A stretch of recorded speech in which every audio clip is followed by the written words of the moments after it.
subrayar este hecho. Ser demasiados autoritarios en el tema, que hay que participar, eso estoy aprendiendo. Muy concreto. Buenas tardes, Jorge Castillo de la CONCAMEX, Confederación de Cooperativas. La exposición que nos hace nos deja pues una inquietud muy fuerte de frente en el contexto del tema de la reforma financiera en México. Obviamente la posibilidad de revertir toda esta historia y todos estos nocivos resultados, pues hay experiencias probadas de opciones alternativas que desgraciadamente se ven limitadas por condiciones regulatorias y por oportunidades que han sido probadas. Alemania, tenemos Canadá, en fin, experiencias en donde hay una contribución complementaria, pero que desgraciadamente se ve arrastrada por toda esta situación que se ha vivido a nivel macro. Entonces, en esta articulación del diseño de política pública, pues resulta fundamental buscar estos equilibrios. En esta experiencia que Norma nos explica es cómo considerar a unidades o instituciones auxiliares de crédito a nivel social o comunitario, que podemos tener ese punto de equilibrio y mitigar en parte los efectos que tenemos a nivel macro, pero cómo lograr esta oportunidad con experiencias que usted haya visto también en esto. Y muchas gracias por la exposición.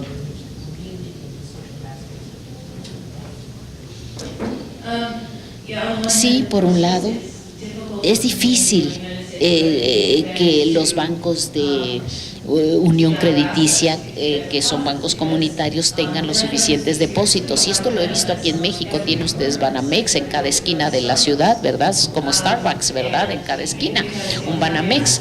Y tienen los valores, pueden comprar los bienes raíces y pueden dejar a cualquier banco comunitario totalmente fuera del juego. Pero los bancos comunitarios y tipos de uniones crediticias sí tienen este vínculo económico y social, y también ellos no se involucran con los derivados. Por tanto, si ustedes son un individuo y tienen una opción entre tratar de colocar su dinero en un banco o tratar de pedirle a un banco comunitario un préstamo en vez de a JP Morgan, ¿verdad?, deben considerar que de hecho lo que ustedes están haciendo es interactuar con un banco más seguro, el comunitario. Quiere decir, creo que el mensaje es que las personas no saben esta información. En Estados Unidos, después de la crisis, hubo un poquitín de protesta, de denuncia, y diciéndole a la gente: saca tu dinero de los bancos grandes. Y sí quiero decir que, bueno, en relación con los bancos grandes, la gente se va a otros. Es muy poca la gente que se va a un banco más pequeño, pero yo digo que esto es más bien a nivel personal. Es bueno para la persona. Si tú no puedes pagarle a Citigroup una cuota muy alta porque estás sacando dinero del cajero automático y el banco se está haciendo más rico, y le llevas tu negocio a una unión crediticia, a un banco comunitario, tú te estás ahorrando dinero y también estás haciendo una declaración social ante la sociedad a la que perteneces. La gente tiene que entender. Entonces, no se trata de ser un banco pequeño, también es un banco más estable que además te va a tratar mejor. Buenas tardes, de la Unidad de Evaluación y Control. Ms. Prince, congratulations for your conference. Felicidades por su conferencia, señorita Prince. El año pasado estuve en Chicago, en abril, cuando el señor Eman reconoció enormes pérdidas de la cartera, más o menos $2,000 millones en pérdidas en la cartera crediticia, pero la realidad era incluso peor, porque las pérdidas eran más o menos de $8,000 millones. El señor Newman, entonces, primeramente, él nos dijo que la cartera estaba diseñada como una de cobertura, pero realmente esta cartera se transformó en una cartera, en un portafolio especulativo. ¿Qué pasó entonces con la regla Volcker en esta situación? ¿Qué sucedió con la regla Volcker? Lo que se llamó el JP Morgan Trade, que tuvo una pérdida de 6 o de 8, ni siquiera saben ellos cuántos miles de millones de dólares perdió ese banco en realidad. pero una de las cuestiones de que sí estaba estructurado como una cobertura que iba a cubrir el riesgo del banco. Ahora, si estás cubriendo y protegiendo el riesgo del banco y si tú estás rematando una cobertura, no debes de tomar una posición. Si tomas una posición, si empiezas a apostar, y de eso es lo que ellos estaban haciendo, era una apuesta contra ciertos créditos, contra ciertas corporaciones, contra, por ejemplo, cierta dirección. Si tomas una dirección, no es una cobertura. Y la razón por la que la regla Volcker se requiere que los bancos básicamente no rematen, no operen, solamente que cubran sus propios libros. Entonces, esta operación se salió de esto. Ellos dijeron, esta es una operación de cobertura, y es lo que los bancos hacen, con las manos en la bolsa tranquilamente. Ellos ponen nombres a las cosas para sacarle el bulto a una regla y empiezan a operar. Alguien debió haberlo denunciado y muchas personas lo denunciaron, de hecho, pero nadie sucedió a Chase. Dijeron, bueno, nosotros vamos a reducir nuestra posición, nosotros mismos nos encargaremos de reducirla, y realmente no perdimos tanto dinero. Entonces, ¿a quién le importa, verdad? Nadie se preocupa. Entonces, después del discurso en abril, un par de meses después del discurso, pues, habló ante un grupo corporativo y dijo, yo estoy siendo perseguido injustamente, y si uno fuera un avión, por ejemplo, si uno estuviera en un avión y el avión se estrella, entonces, ¿qué? ¿Vas a castigar y ya nadie va a subirse a ningún avión? Es una analogía muy triste la que él utilizó, muy desafortunada, pero ese es el problema. Los banqueros hacen lo que puedan hacer siempre, no la estructura legal con la que cuenten, sino los legisladores tienen que decir, espérense, aquí hay rendición de cuenta, no es cobertura, no es cobertura. Y en esa situación, entonces, Jamie Dimon se presentó ante el Congreso una hora, y al final de esa conversación, entonces le estaban pidiendo su opinión sobre la economía estadounidense. Espérame, no estamos hablando de eso. Casi le dieron una papachadita diciéndole, muchas gracias por tus grandes información y opinión sobre la economía. Yo pienso que eso tiene que cambiar. Alberto Palma, para cerrar, Rogelio de la...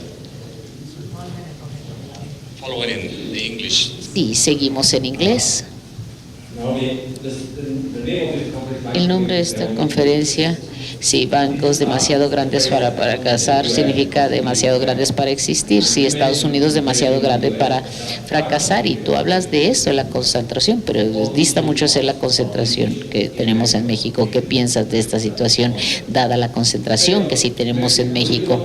En segundo lugar, ¿conoces algún otro país donde hay este tipo de concentración en instituciones extranjeras, extranjeras como la de México? Ahora bien, las regulaciones de Basilea reconocen un tratamiento diferente para diferentes instituciones. De hecho, la FSB acaba de dar también una serie de lineamientos para este tipo de instituciones extranjeras en un país. Y por otro lado, en el Senado tenemos que aprobar leyes, pero ¿qué tipos de leyes piensas que debemos implementar en México para nosotros poder plantear este asunto? Gracias por tus respuestas. Sí, muchas gracias a usted. Como ya dije, lo que debe suceder para que México esté más seguro ante el potencial de rescates sin rendición de cuentas en el futuro es reducir la concentración de cualquier banco, para empezar, la concentración de los bancos extranjeros y la concentración de cualquier banco en particular sobre cualesquiera de los activos del país, porque cuanto más concentración, más poder. En Estados Unidos, la alta concentración es parte de la razón por la que esos bancos tienen tanta influencia política, y los mismos bancos que tienen influencia política en Estados Unidos tienen influencia política en México. Entonces, realmente es solamente una extensión. Entonces, la opción sería que, bueno, podemos decir que así continúe la situación, pero podemos decir, vimos cómo se dio en Estados Unidos, realmente no queremos ver cómo darles 19 millones o billones de subsidios. No tenemos ese tipo de dinero, entonces queremos nosotros reducir eso desde este momento. Yo les quiero decir que deberían conservar los tipos de sistemas bancarios después de que reduzcan la concentración, el porcentaje de activos que puedan tener aquí en México, la concentración y el control que tienen los bancos extranjeros en México, pero bien consideren no permitirle a estos bancos tener aspectos especulativos que vengan aquí a México, los fondos de cobertura, los fondos, por ejemplo, no permitan, porque esta es la receta para un desastre completo, porque ustedes de por sí ya tienen mucha alta concentración de riesgo, es demasiado alta. Entonces Citigroup y Banamex van a utilizar a su empresa pequeñita de seguros, de fondos de cobertura, para que hagan ahí una serie de jueguitos y que hagan todo parecer como que estos valores tienen valor, ¿verdad? Y que alguien los compre. Sugiero que se cuiden mucho de esto, y entonces ustedes no estarían perjudicando a la población. Básicamente lo que estarían haciendo es proteger un monto ilimitado de rescates, y como dije al principio, considérenlo como si fuera su propio bolsillo. Y alguien dice, oye, yo voy a controlar el 75% de tu bolsillo, ¿qué te parece? Si yo controlo las finanzas de tu familia, de tus padres, de tus hijos, y voy a ser riesgoso, quizá no sea tan riesgoso, si pierdo dinero ni siquiera te voy a decir cuánto dinero voy a poder. Eso sería muy incómodo, ¿verdad? Entonces, realmente lo que les estoy diciendo, que hagan lo que Estados Unidos fue incapaz de hacer. Si tienen ustedes las agallas para hacer lo que Estados Unidos no hizo. Pero bueno, eso es lo que realmente necesita suceder si ustedes abren sus puertas para realmente empiecen a cerrarlas un poco, ¿verdad? Entonces díganle ustedes a Citigroup, mira, me estoy muy preocupada por lo que pasó en Estados Unidos, estoy muy preocupada por tu concentración, estoy muy preocupada por todo lo que estás haciendo, Citigroup, y me preocupa que lo vengas a hacer en México, y no confío que tú te vayas a poder cambiar a ti mismo, tú solito no, yo tengo que limitar lo que vas a hacer, no voy a dejar que entonces sube ese avión y ande volando por allá cuando tiene muchos problemas, ¿verdad? No. Y es Dr. Rogelio de la OI. Felicidades por este extenso conocimiento.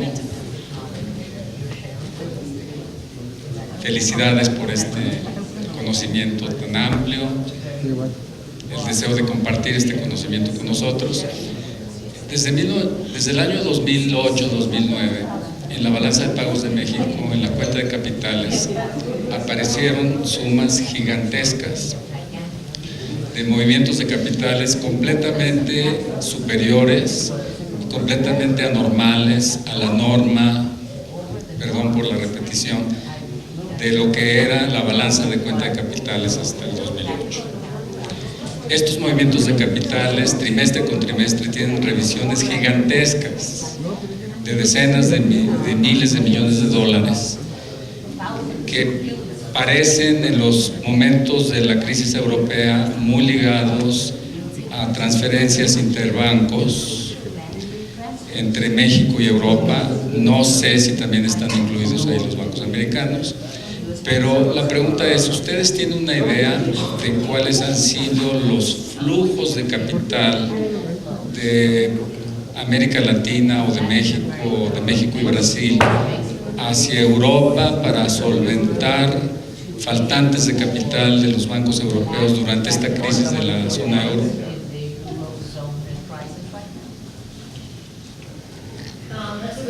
Es una muy buena pregunta.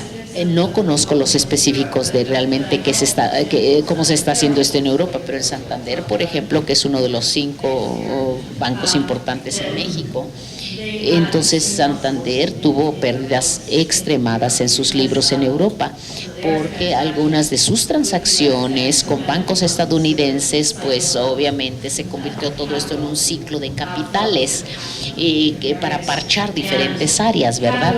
Y el capital en general, y el capital especulativo en particular, como dije al inicio, la política comercial, la política financiera son lo mismo. Los especuladores quieren estar en los países que se ven bien, y donde los especuladores no quieren estar es donde las cuentas van a empezar a deflacionarse y donde la estructura económica vaya a empezar a tambalearse, ¿verdad? Y esto lo digo porque México y América Latina fueron tan suertudos de que no estuvieron involucrados en las pérdidas iniciales específicamente relacionadas con la crisis financiera, porque Europa estaba ya para eso. Entonces el capital seguía acá, se quedó aquí un rato, y cuando las cosas empezaron a empeorar, particularmente en España, pienso que es cuando más capital empezó a salirse de allá debido a esa relación entre Santander y México. No estoy diciendo diciendo que solo se debe a eso, pero estas interdependencias se da con todos los demás bancos en España. Ustedes tienen la presencia, tienen un visitante, pero tiene a todos sus parientes también aquí metidos, ¿no? Entonces esto fluye y fluye, pero las cifras específicas, disculpe, usted no las conozco. Esta ha sido una conferencia muy importante en términos de aportaciones de una experta en la materia, pero sobre todo también enriquecida por las preguntas que algunas de ellas quedan a necesidad de que las sigamos elaborando para poder garantizar que en el Senado de la República y en el Congreso de la Unión pues podamos contar con un marco normativo en el ámbito financiero pues que nos permita detonar, como bien lo dice Nomi Prince, esa liga intrínseca que hay entre el sistema financiero y el sistema económico en su conjunto. De tal manera que pues les agradecemos enormemente a nombre del Grupo Parlamentario del Partido de la Revolución Democrática y especialmente a Nomi Prince por haber asistido aquí, obviamente a los compañeros legisladores que han estado con nosotros y especialmente a todos ustedes que enriquecieron esta ponencia. Muchas gracias y enhorabuena. Muchas gracias, señor senador. Y ese aplauso, sin lugar a dudas, lo reiteramos para nuestro conferencista magistral, Nomi Prince.